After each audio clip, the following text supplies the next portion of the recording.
নমস্কার বন্ধুরা, কেমন আছো সবাই? আর ববিতা ব্লগ চ্যানেলে সবাইকে অনেক অনেক স্বাগত জানাচ্ছি। তো বন্ধুরা, গতকালকে আমি কোনো ভিডিও দিতে পারিনি তোমাদের। তার কারণ আছে, অবশ্যই বলবো তোমাদের। তো সেটা বলতে আজকে এসেছি তোমাদের সামনে। তো আগের দিন মানে সোমবার, আহ, তার আগের দিন কালকে মানে গতকালকে গেল মঙ্গলবার, তার আগের দিন সোমবার। তো সোমবার দিন হচ্ছে আমার জেঠি শাশুড়ি মানে জেঠিমার সকাল থেকে মানে জ্বর ছিল ভোর থেকে, আর তারপরে দিনের বেলা 2 থেকে 3 বার মানে পায়খানা বমি হয়েছিল।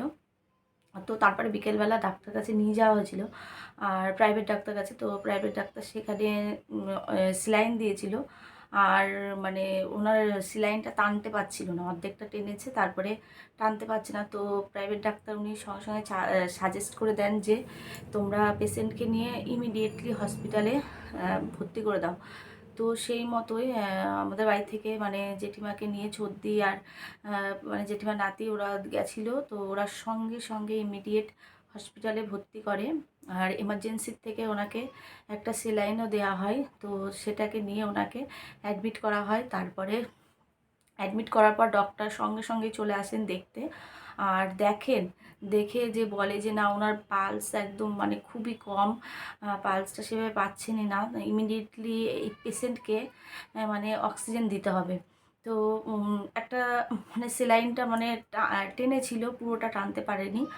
আর তারপরে ঠিক যখনই অক্সিজেনটা দেয়া হয়, তার ঠিক মানে 1 থেকে 2 মিনিটের মধ্যেই ডেথ হয়ে যান। তো ওনার এই হঠাৎ মৃত্যুতে মানে আমরা সবাই মানে হতভম্ব হয়ে গেছি যে একটা সুস্থ মানুষ বাড়ি থেকে গেল, ওই 2 থেকে 3 বার পায়খানা হয়েছে আর বমি হয়েছে, এটাই আর কি। আর কোনো অসুবিধা ছিল না, সব কিছুই ঠিকঠাক ছিল, জ্বরটাও ছিল না, সকালে ছিল তারপরে ছিল না। কিন্তু ওই ডক্টর কাছে গেছে একা একা পায়ে হেঁটে, মানে টোটো করে উঠে গেছে, মানে বাড়ি থেকে হেঁটে নিজে টোটোতে উঠেছে, আর ডাক্তার কাছে নেমেছেও নিজে একা। আর হসপিটালেও গেছে, তখনও হসপিটাল টোটো থেকে একা একা নেমেই কিন্তু এমার্জেন্সি পর্যন্ত হেঁটে হেঁটে মানে ধরে নিয়ে গেছে।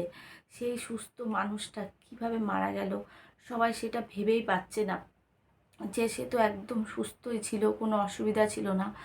ভগবানই জানে একমাত্র যে তার ভেতরে আর অন্য কোনো সমস্যা ছিল নাকি। তো তার তার জন্যই হয়তো তাকে এরকম হঠাৎ মৃত্যুবরণ করতে হলো। তবে বিশ্বাস করো বন্ধুরা, আমাদের বাড়ির প্রত্যেকটা লোকে শুধু একটাই কথা, যে মানতে পারছে না জেঠিমা আর নেই। তো ওনার মৃত্যুটা কেউই মেনে নিতে পারছে না, একদমই হঠাৎ করে, আর মনে হচ্ছে না জেঠিমা এই সামনেই আছে। তো তোমরা তো দেখে বুঝতেই পারছো এই সময়। আর জেঠিমা হচ্ছে মানে আমার জেঠি শাশুড়ি। তো আমাদের মানে একবারই রাস্তার এই পার আর ওই পার, সেহেতু এখন আমরা জেঠিমার মানে মৃত্যুর যে নিয়মকানুনগুলো হয় সেইগুলোই মানছি। আর এই যে তার জন্য কালকে মানে এডিটিং করার কোনো চান্সই পাইনি, বা মানে মনটাও এত খারাপ লাগছিল যে কালকে কোনো রকম ভিডিও আমি এডিটিং করিনি, কিচ্ছু করিনি।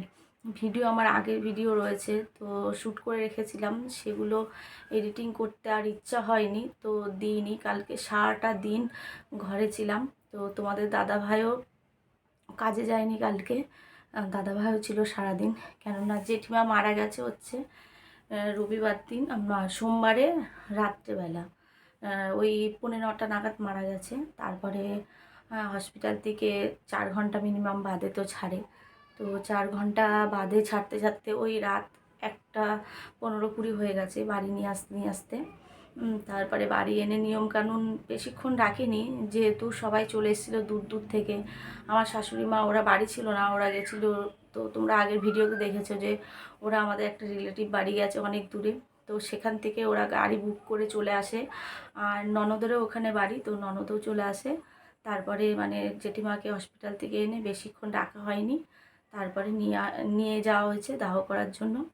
আর দাহ করে আস্তে আস্তে পরের দিন মানে মঙ্গলবার সকাল হয়ে গেছে, প্রায় 6:30 বেজে গেছে। আর মানে সারা রাত কারো চোখে ঘুম ছিল না, সবাই সারা রাত জেগেছে। সেই কারণে কালকে সারা দিনটা সবাই বিছানায় ছিল, মানে কি বলবো, সবার শরীরটা খুবই অসুস্থ হয়ে পড়েছে। আর কালকে যা বীভৎস গরম দিয়েছিল কি বলবো। তো আর কিছু বলার নেই বন্ধুরা, এখন মনটা খুবই খারাপ।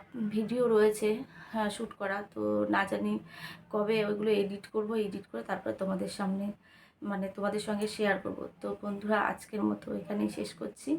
তো যদি সময় পাই বা ভালো লাগে তাহলে অবশ্যই ভিডিওগুলো এডিট করব, এডিট করে তোমাদের সঙ্গে শেয়ার করব।